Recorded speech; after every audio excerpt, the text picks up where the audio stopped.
This podcast is brought to you by Free Buddhist Audio, the Dharma for your life. Our work is funded entirely by donations from our generous listeners. If you would like to help us keep this free, make a contribution at freebuddhistaudio.com/donate. Thank you, and happy listening.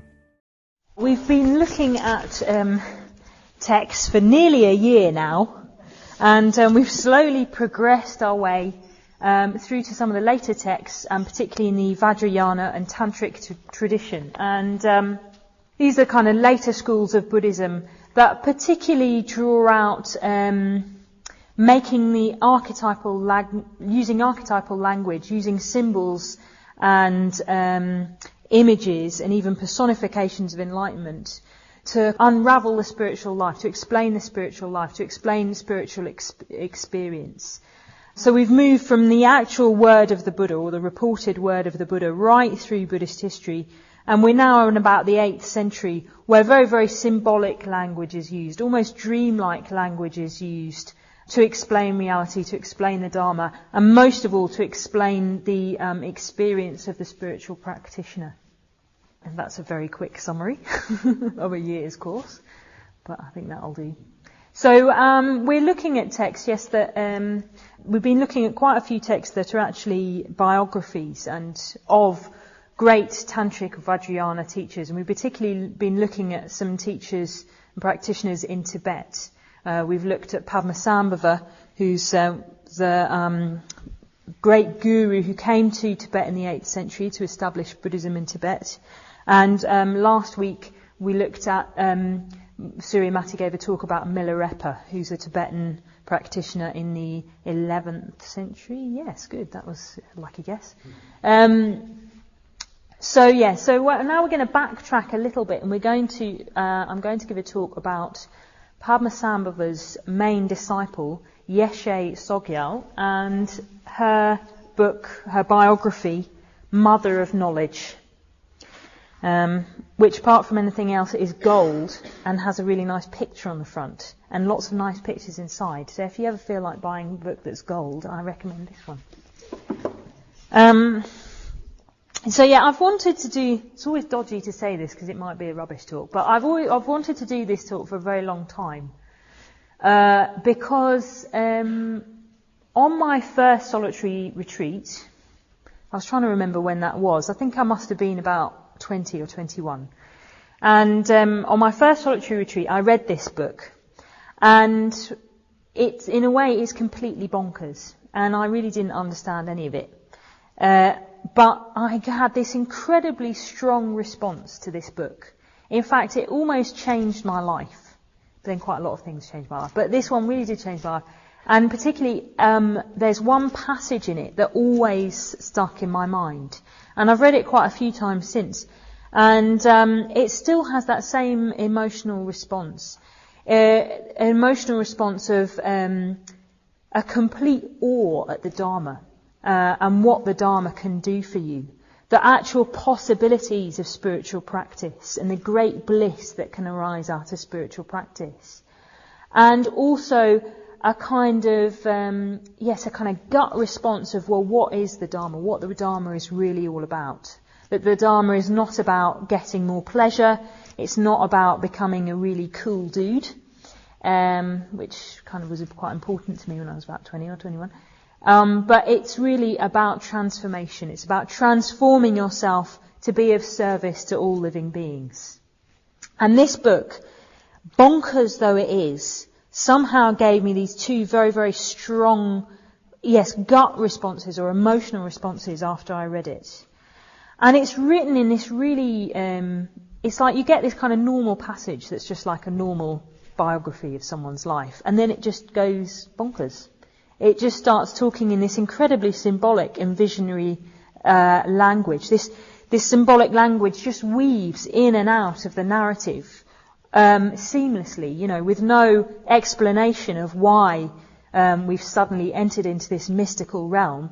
It just suddenly sort of appears in the book as if it's completely normal. As if, Vajra's in the sky are completely normal, and people flying around on chariots and all sorts, and rainbows appearing out of people's mouths are just completely normal events in the life of a practitioner, which I have to say is proving to be the case, sort of. So nothing is ordinary in this book, and also it does quite a lot of detailed explanations of practices that I don't do and I never intend to do. So in a way I don't really understand those kind of technical descriptions, but it doesn't matter. It doesn't matter because a very strong sense is built up reading this biography. And in a way it seems to get to the kind of nub of the issue of what spiritual practice is all about.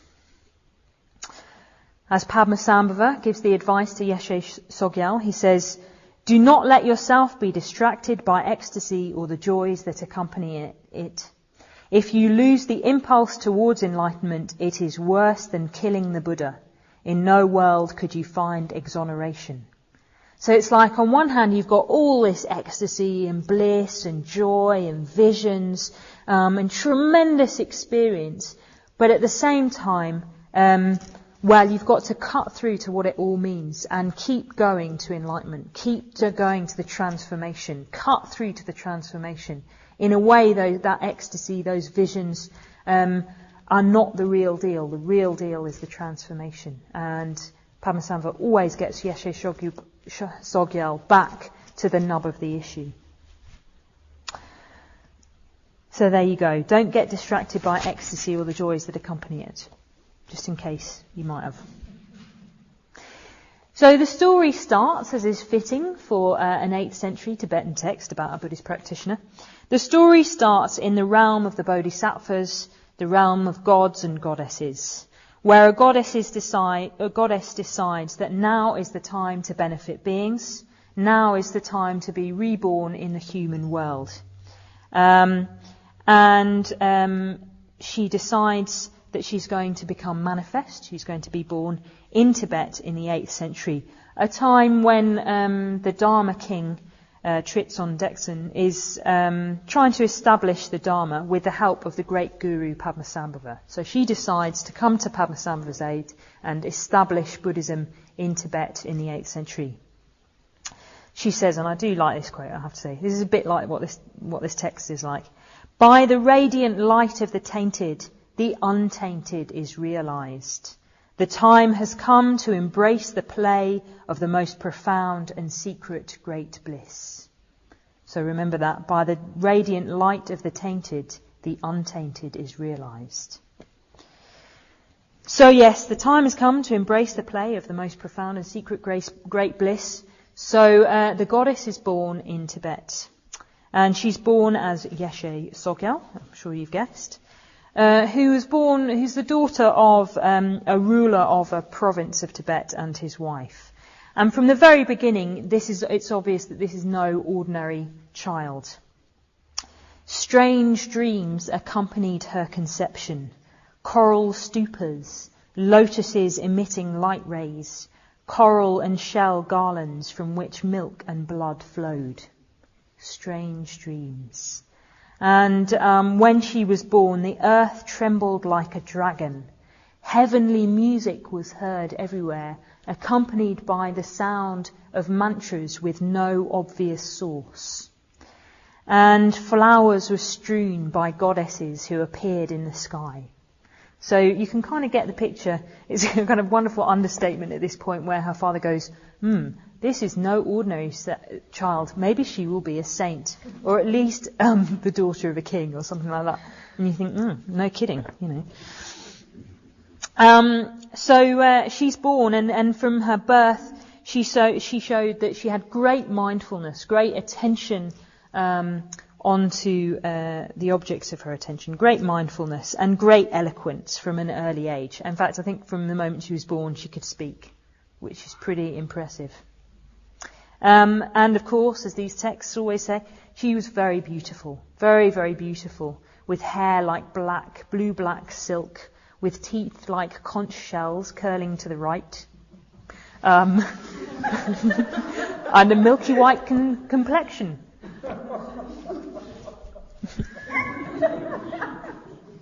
Oh no, sorry. Might not. But apparently that was rather attractive in the days of Tibetan Buddhism. And many people from far and wide came to admire her beauty. And that was where her problems started. Her problems started with her great beauty because, of course, the rulers of the neighbouring provinces both wanted to marry Yeshe Tsogyal. And her parents started to get worried at this point because they thought, well, if we give her to one and not the other one is going to start a war. The other one is going to be displeased. So I've got a great idea. Why don't we just make her run into the mountains and see who catches her first? Sort of like, so some strange game, with if you catch Yeshe Tsogyal, you can marry her. So they send her off to a secret location, loaded with many fine silks and servants with her. And basically someone comes to catch her and she legs it. And she legs it into the mountains on her own because she very, very deeply did not want to get married. But one of the local rulers had sent his generals to capture her, and capture her they did. And as she tried to escape, the captors beat her. And she lay bloody on the ground, begging the Buddhas to be released, saying, "My mind is white, whiter than the white snow mountains. It will turn dark, darker than rust, contaminated by the minds of these alien demons. Please look upon me with a little compassion." So from an early age she realised that no matter how beautiful, how accomplished, how learned, how eloquent she was, unless she had good conditions, unless she had the right conditions, she wouldn't be able to spiritually progress. And for a woman in 8th century Tibet, marriage to a provincial ruler was going to be fairly comfortable, but it wasn't good, it wasn't conducive conditions for practicing the Dharma. One might pose the question whether for a woman in 21st century Britain, marriage is a good conducive condition to practice the Dharma. But I won't say that because I'll get into trouble. But yes, it wasn't a great deal for her, and so she ran away again. She got captured, but she ran away again. And she got captured by the other suitor. So her parents were now very, very worried because they realised, well, a war is on the cards now. Because who's going to lay claim to her? The first person who captured her or the second? So at that time, the king of Tibet saw what was going on, heard from his messengers what was going on, and he decided to intervene to prevent a war. And he took her as his own wife. I have to say this is when she was aged 12. So he took her as his own wife, and in a way it all got sorted out because her sisters were married off to the other suitors, the other provincial rulers. And it looked like everything was going to be okay because the king himself, as I mentioned before, was a Dharma king. And he saw that she had great spiritual potential, and he encouraged her in her studies, and gave her tutors, and treated her very kindly, and treated her very well. But the king was a disciple of Padmasambhava, and he was one day he was requesting some teachings from Padmasambhava. So in Tibet, in the old days, if you wanted some teachings from a teacher, what you had to do was you had to give a lot of material wealth to the teacher to show that you found the teachings more important and more precious than any worldly consideration. And so what you do is you just kind of offer as much as you can, and to get the teachings, people used to really, really save up. They used to try and get as much gold as they can, much fine silks, or turquoise, or whatever they could afford to find their teacher and offer it to their teacher, which I think is something that possibly we should institute again. But the tradition was that you'd give it to the teacher, and by most accounts what ends up happening is, they either just throw it in the ground or ignore it or just push it to one side and say, right, thank you, let's get on with it, sort of thing. But they don't pay it much attention. But in this case, Padmasambhava actually did make a request. in order for the king to receive the teachings, he asked for something, and he asked for a disciple, intelligent female disciple. And the king knew exactly who he was talking about. And so he offered Yeshe Tsogyal to Padmasambhava. So Yeshe Tsogyal was delighted, of course, because here she was, she wanted to practice the Dharma, and she had just been given to Padmasambhava, who was the greatest guru of all time. So she was pretty pleased. And delighted as she was, at the age of 16, she became the disciple of Padmasambhava and left the palace to practice the Dharma in secret caves around Tibet. So off she went to the secret caves with Tibet, and with Padmasambhava. And well, what did she do in these caves? What secret, mysterious teaching did Padmasambhava bestow on Yeshe Tsogyal? Well, the next chapter of the book goes into what he bestowed on Yeshe Tsogyal. The most wondrous, the most marvellous, the most precious teachings. It said it was like one vessel being poured into another. She was completely receptive to the teaching, and nothing was left over. And what teachings did he give her? The finest of all teachings. The mindfulness of breathing. The ethical precepts. And the 4 noble truths. So there it was, one vessel being poured into the other.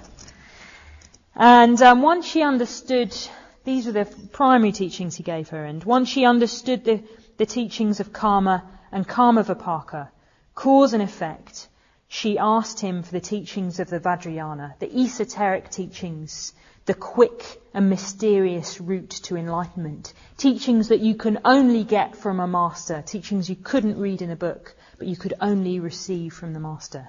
And moved by her heartfelt request, Padmasambhava agreed, and this is what he taught her. The first thing that she needed to learn to become a disciple of the Vajrayana, to become a disciple of the secret esoteric teachings of the Tantra, was she really needed to understand what the precepts really mean in all their depth. Those most marvellous of Buddhist teachings, he went through them again at ever deeper levels, with ever deeper explanations. And he said to her, externally one should look upon the precepts as one looks upon one's Lord, one's parents, and one's best friend. Internally, one should look upon the precepts as one's eyes, one's heart, one's life itself. And secretly, one should look upon the precepts as one's tutelary deities. Therefore, one must never be dishonest, deceitful or cunning through the gates of body, speech or mind. So there it was. Now, some of you might be a little disappointed at that.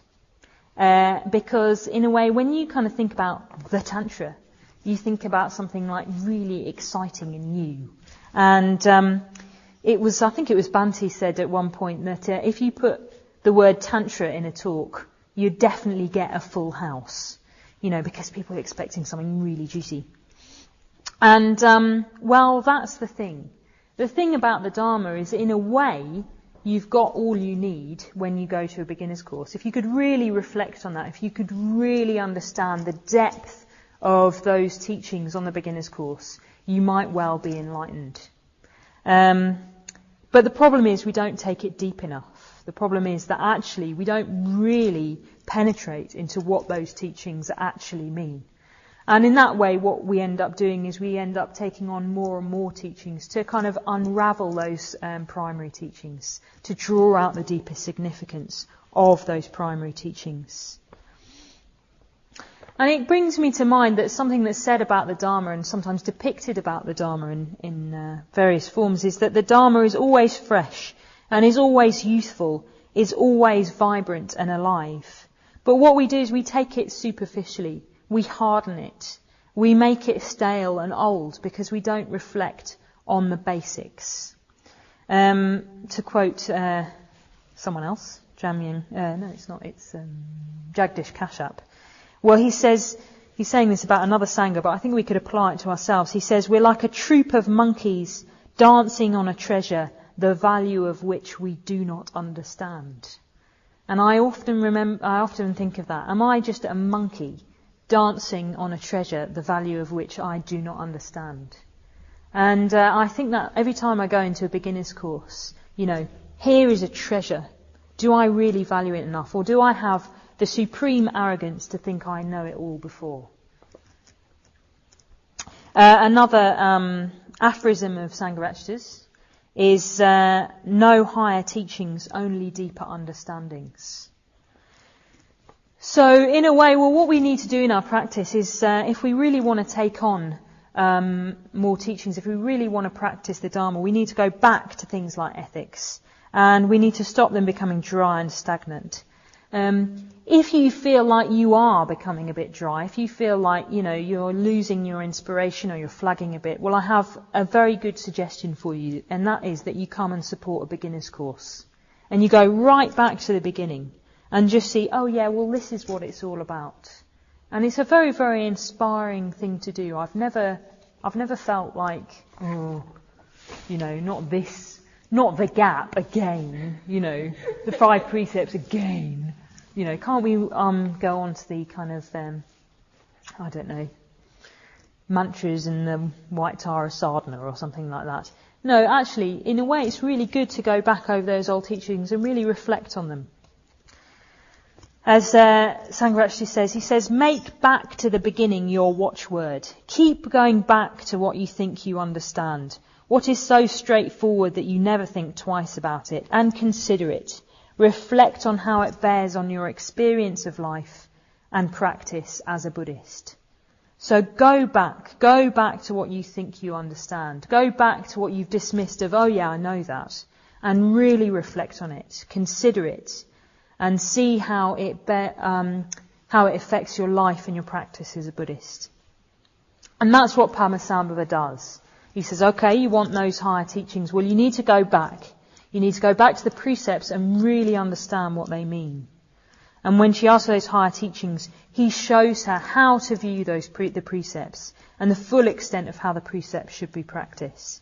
So that's what I'm going to do this evening, is just go and look at this phrase that he gave her. So he says, externally, one should look upon the precepts as one looks upon one's Lord, one's parents, and one's best friend. So I think in a general sense, what we can take from this is that we develop ethics in our social interactions. We need other people to develop ethics. That's the first thing to say. So, and in a way, maybe we particularly need those slightly irritating beings to perfect our ethics. So we do that in a social sense. We need other people to help us. It's not something that you can really do on your own. You need the testing ground of other beings to really, test how your loving kindness is going or whatever. In your practice of generosity. Well, it's a bit difficult to practice generosity on your own. I mean, you could try and practice it to things like mosquitoes by not killing them, but really it would be better to have other people to practice with. So you need to do it with others. But also you need the support of others. You need the support of others to practice ethics. And I was thinking about this. Well, if you view the precepts as one looks upon one's Lord, one's parents, and one's best friend, well, how does one look upon one's Lord, parents, and best friend? And of course, the first issue that arises is that I don't actually have a Lord, which is good. So I'm going to take as my Lord, and I'm sure she won't mind, but hopefully she'll never listen to this talk, is my preceptor, Maitreyi, the woman who ordained me privately and who gave me my name. So for the purposes of this evening's talk, she is my Lord. Or would it be lady? Not quite sure.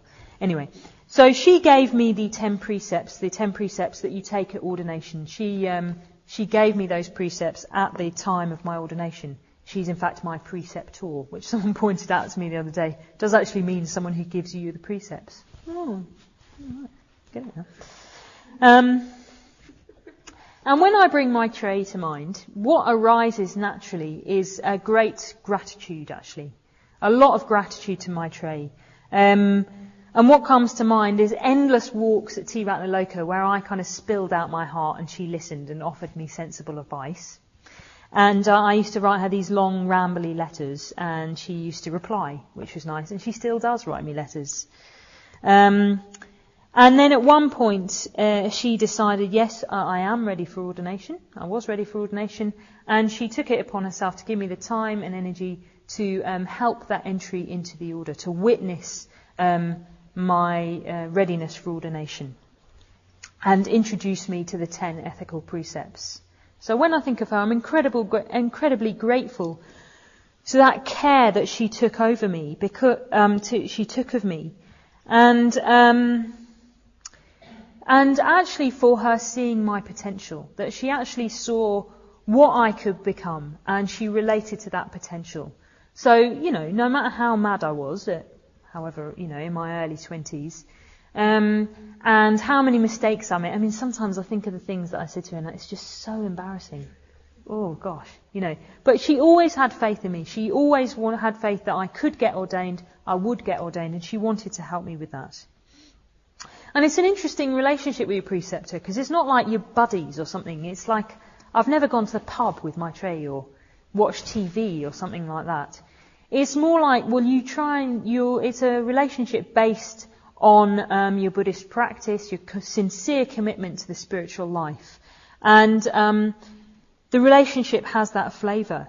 And in the end, what happens is she brings out, because she can see the best in me, she brings out the best in me.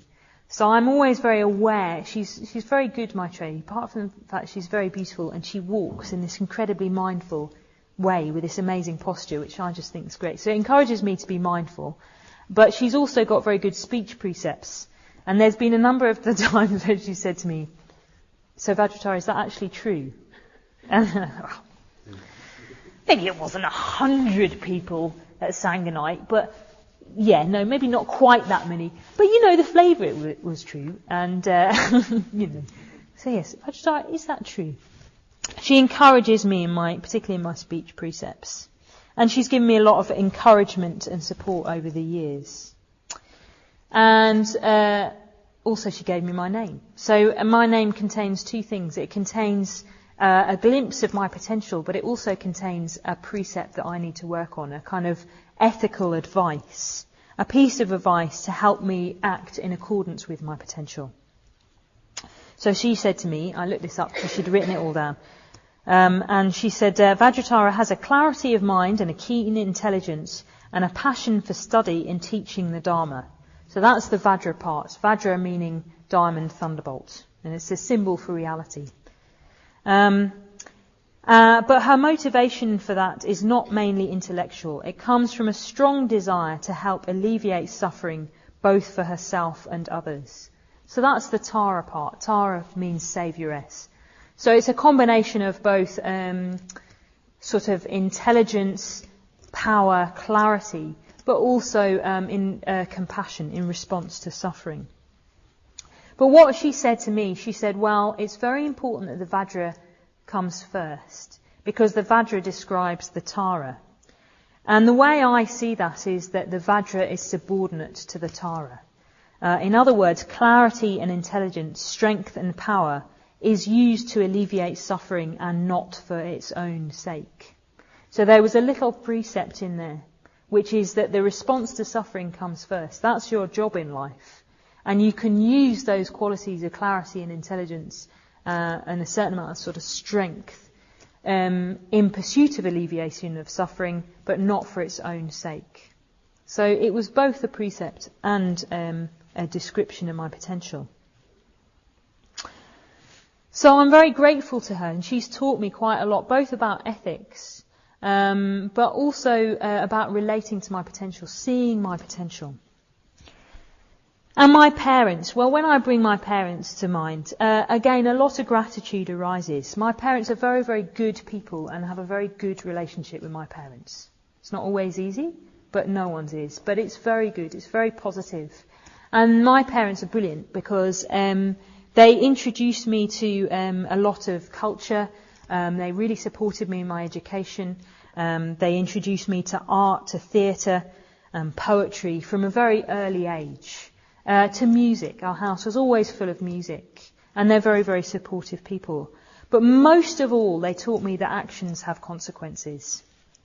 And I'm very grateful to that. They never protected me from the consequences of my actions. And that's a good thing because I was very naughty. And I was thinking about the 101 incidents I could relate to you, but maybe I'll just keep it to this. When I was 10, I decided to, that was my kind of drinking phase. And I decided with my best friend to go and drink a lot of my dad's wine. And I was exceptionally ill, like really ill. 10-year-olds getting drunk and drinking a bottle of wine. Actually, it's 2 bottles of wine, actually, between 2 of us, does not make you very well. And what was good about that was after I'd kind of vomited everywhere and shouted and raved, they never punished me for that. They never punished me. They never shouted at me. They just let me stew. And what they let me stew in was my own shame. They knew I had enough of shame to an embarrassment about that event, to not have to shout at me at all, to not have to punish me, but neither did they protect me from the consequences of their actions. They did make me clean up my own vomit, and they made me go and find the wine bottles that I'd thrown into the sewage stream to bring them back to my dad. And yes, they did make me go to summer camp the next day with the most horrendous hangover I have ever had in my whole life. And yes, it did pretty much put me off drinking forever. So they were good like that. When I was arrested for shoplifting, when I was expelled from my school, never did they try and punish me or shout or the other extreme, try and protect me for it, make it from it and make it all right. They never made it all right. They just let me know the consequences of my actions and let me stew. And that'd be quite difficult because I'd kind of want to go, oh no, don't worry about it. Children, they do mad things, doesn't really matter. We'll all sort it out. They didn't do that at all. They just let me stew. And all they ever expected from me was the truth. And the other thing that they did for me was that even through letting me stew in my own shame, they always loved me. I always knew I had their love and support, and that they weren't going to abandon me through all those madness. Going to live in a squat, running off with someone who was 15 years older than me when I was 18. No, they never abandoned me, my parents. They came and picked me up in their car when everything all went wrong. So yes, they never abandoned me, my parents, and they taught me that actions have consequences. And my best friend who I've known since I was born, or she was born, is a woman called Claudia. And she always pointed to me my failings, even with a great sense of humour and a great directness. She's very direct. And I didn't mind, because she could be as direct with me as she liked, because I always knew that she loves me. And that she's seen me at my worst, she's seen me at my best, and she continues to love me. And she continues to be proud of me and support me in what I'm doing. Which is a big thing, actually, because she's not a Buddhist, but she's still very, very supportive. And I remember what she used to say to me. She had this little phrase, which is quite a good phrase. It's probably why I'm a Buddhist, actually. When I was being a bit selfish or moaning or yabbing on about myself, she'd look at me and then she'd go, I see you have a little case of me-itis today. So I always quite appreciate that. And sometimes when I catch myself going on and on and on about myself and treating myself as so important, I think to myself, oh yeah, I've got a bit of a case of me-itis. So this is what happens when we think of our preceptor, when we think of our parents, hopefully, and our best friend. Well, what arises and what arose for Yeshe Sogyal is gratitude and a desire to act our best. Your parents, your best friend, your preceptor, they see you at your best, they relate to your potential, and they love you, and that makes you want to act your best. You want to act up to your potential. You don't want to let them down. And in Sanskrit, that state of mind is called apatrapya. And apatrapya means respect for wise opinion. It's not about conforming to other people's expectations. It's not about guilt or fear that they're going to withdraw their love. But it's about living up to the good opinion that the people that we respect have for us. That's what it means. Now, everyone's got a different relationship with their parents. And I feel particularly fortunate in my life. But this is the mental state it's getting at. We should look upon ethics as our wise guides, our wise counsel. And, if we act badly, it's not that we should fear punishment or anger, but that we should feel ashamed when we think of the people who really love us, ashamed when we think of our spiritual friends, because we know that they want us to act out our potential. And if we act out our potential, then they'll be pleased. So, they're going to be hurt if we don't act out in accordance with our ideals. So that's what apatrapia means. It has this respect for wise opinion, and it basically means that it's the people who love us that can help guide us in our ethics. And the precepts are like that. They're wise counsel, they're wise guides in our practice of ethics. So internally in this context means looking at it a little bit deeper. One should look upon the precepts as one's eyes, one's heart, one's life itself. So your eyes, your heart, your life. And Buddhism, particularly Tibetan Buddhism, emphasizes how precious this human life is. It's very rare.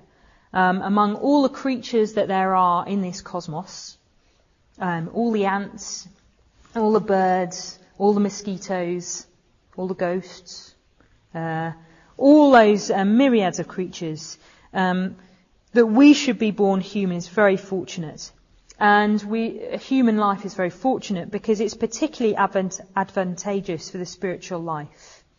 Being human means that we've got self-consciousness, we can reflect on our experience, and because we can reflect on our experience, because we can reflect on the Buddhist teachings, we can see into reality. So human life is the best life to have. It's the best life to have because it's the vehicle by which enlightenment can be realized. And this view of human life is very precious, gives us great confidence that we can use our human experience as a vehicle to enlightenment. In Mother of Knowledge, which is the biography of Yeshe Sogyal, the precious human birth is compared to a golden tree, a precious jewel. It means that if you use this body well, it will bestow great riches. And that's the same as ethics. Ethics are a means to our own development. If we use those precepts well, they can take us all the way to enlightenment. They're the golden tree and the precious jewel. But it also means that our life is precious to us because it's essential to us. It's who we are. And viewing ethics as one's eyes, one's heart, one's life itself is saying that ethics are inseparable from us. Ethics are inseparable from a sense of ourselves. And to give up my ethics, to give up my higher values, to give up even those precepts would be to die, either literally or metaphorically. If I couldn't act by the precepts, if I couldn't act by what's of highest value to me, well, in a way, I would be dead. My whole sense of myself will be undermined. And I'd be unsure of what I could do. As Sangharakshita says, he says, I believe that humanity is basically one. I believe that it is possible for any human being to be friends with any other human being. This belief is part of my own experience. It is part of my own life. It is part of me. I cannot live without this belief, and I would rather die than give it up. So in a way, these our ethical principles are who we are. And one should view the precepts as essential to oneself, essential to one's very being. And in Sanskrit, a sense of this is given in the word hri, which means shame. And shame is a state that arises when our values and our ethical standards comes into contact with the fact that we don't always act up to our ethical standards and we don't always act out our values. And when that happens, those collision of those two great forces, our values, our ethical precepts, and our unskillful behaviour, when those forces collide, we feel a sense of shame. And in Buddhism, that's very, very positive, because what it means is that you're more likely to act skillfully in the future. And it's not about guilt again, it's not about fear of punishment, it's about acting out of our own ethical sensibilities. And this is very important. Along with apatrapya, it's known as the guardian of the world. It guards us from unskillful behaviour. And what it shows is that we all have an innate ethical sense. And that's what Buddhism draws out. It draws out our own innate ethical sense. It's not about saying, well, you know, the Buddha said you've got to do all these things and he's right, so you've got to do them. The Buddha was drawing out something that's essential to us, something that's deep within us, and that what we need to do is uncover it and let it shine. And I don't know about other people, but when I first came across Buddhist ethics, what I actually felt was an enormous sense of relief, because I was being given the permission to do something that was very, very important to me. When so much of society is about, buy more, drink more, get more sex, to be told, well, that's not important. What's actually important is that you behave with loving kindness. Well, to hear that was just such a relief, because I knew I was hearing the truth. And I knew I was hearing the truth, not because, some Indian bloke 2,500 years ago said it, but I knew it was the truth because it was reflecting my own deepest values. And that's again and again in the Pali scriptures what the Buddha draws out. He draws out your own ethical values that are there, but they just need encouragement, and they just need to be somewhat polished, I think. So yes, so ethics should be viewed as essential to ourselves, essential to our own development. Our very heart, our very life, our very eyes.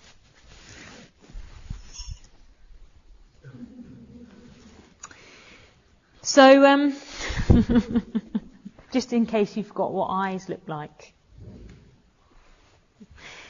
So going for refuge or commitment to the three jewels, this is a quote from Bhante Sangharashta, going for refuge or commitment to the three jewels is one's lifeblood as a Buddhist. Observance of the precepts represents the circulation of that blood through every fibre of one's being.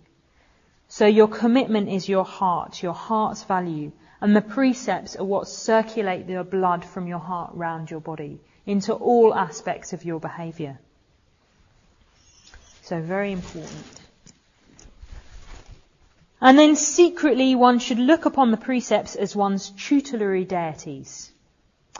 So secretly means, in this context, at the deepest level, at the very, very foundation, the very secret, the very deepest level. One should look upon the precepts as one's tutelary deities.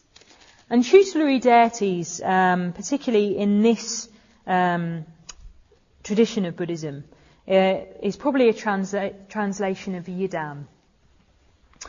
So what that means is that for example, in our own order, at ordination, you're given a Buddha or a Bodhisattva figure, an archetypal figure, to visualize. And as you visualize that figure, what becomes revealed to you is reality itself. So that figure becomes a bridge between you and reality. In a way, it demonstrates reality. It reveals reality by its very form, made out of light and emerging in a blue sky. And what you do is you visualize this form, and you're drawn upwards, you're drawn towards enlightenment, and maybe reality starts to be revealed to you through this very symbolic form. Just to bring in a bit of Sufism, it's a bit like Sufism talks about a veil between you and reality. So reality all at once, well, reality is beyond words and concepts. It's indescribable. It's too much for us all at once. So what we need is a kind of stage between. We need a veil behind which we can glimpse reality. And that's what a yidam is in the Buddhist tradition. It's almost like a veil behind which you can start to glimpse reality. And ethics and ethical precepts are also that veil. Behind those ethical precepts, you can start to glimpse reality. They lead you to reality. They demonstrate reality. I remember being on solitary retreat once, and I did all this study all day, and then I'd go and I'd do my practice of visualizing my tutelary deity or yidam. And what I'd realised that all the study that I had done was being demonstrated in a different way, in a more symbolic language, if you like. And maybe ethics also have this. They lead you to reality. They demonstrate reality, but in a different way, in a more practical way. As the Dhammapada says, acting ethically, one enjoys the rapturous flavour of the truth. So that's what the precepts are. They're enjoying the rapturous flavour of the truth. Well, what is the truth and what is reality? What are they trying to demonstrate? And I suppose the main principle is interconnectedness, that we're not separate beings. And ethical precepts are all designed to bring you onto the realization that actually what I do affects not only me, but you also. It affects even the world itself.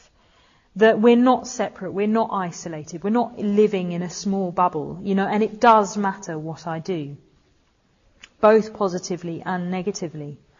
The ethical precepts draw you onto this truth that in effect what we're doing is we're always creating our experience, we're always creating the world we live in, and we're always creating each other, more importantly.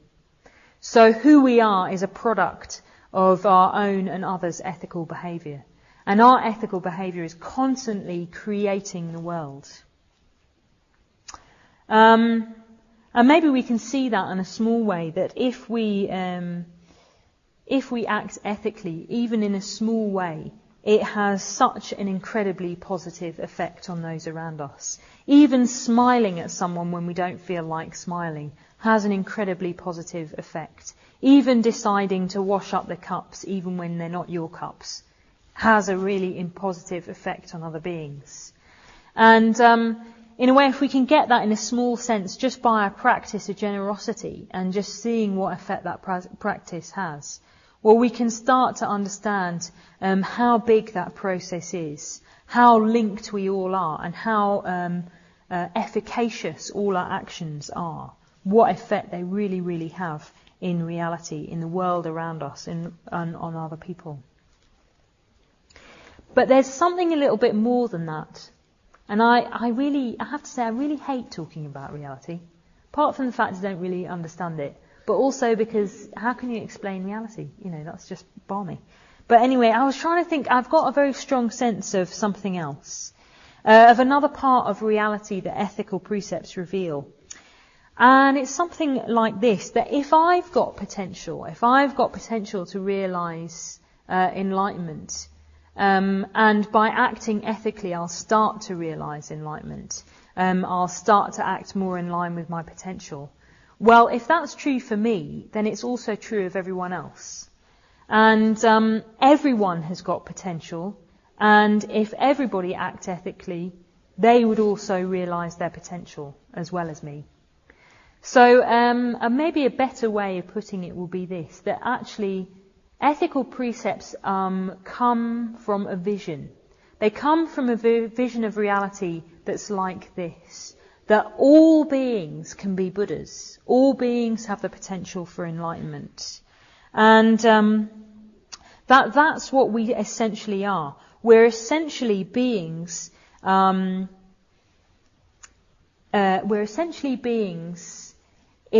momentum, who are always changing, who are always trying to develop towards enlightenment. And that's what life is about. It's about development. It's about change and the potential for change in a positive direction. So And this is what Sangharakshita talks quite a lot about. I don't really understand it, but it's very important. He said that in a way this is the core of existence. The core of existence is to grow and to evolve and to develop. That's what existence is all about. And it doesn't mean to say that we're always developing all the time. But what it means to say is there's that potential in everything. In everything there's the potential towards growth. And that's fundamentally what life is about. It's about supporting and developing that potential towards growth. In the Mother of Knowledge, this vision is shown to Yeshe Sogyal by Padmasambhava, who tells her to regard all beings as male and female Buddhas and the world as a heavenly palace. And if you think about it like that, well, what effect would it have on you if you regarded all beings as Buddhas and the world as a heavenly palace? Well, what would happen, and I have had some sense of this actually, because I used to walk to work doing mantras, and I had this experience at one time where everything seemed to me to be a manifestation of Tara. It was a little odd, but it just seemed very clear to me, oh yeah, everything's a kind of manifestation of reality. Everything's a manifestation of Tara. And what effect that has is, well, if you saw everything, well, going back to Yeshe Sogyal, if you saw everything as, all the world as a heavenly palace, and all beings as Buddha, well, what would you do?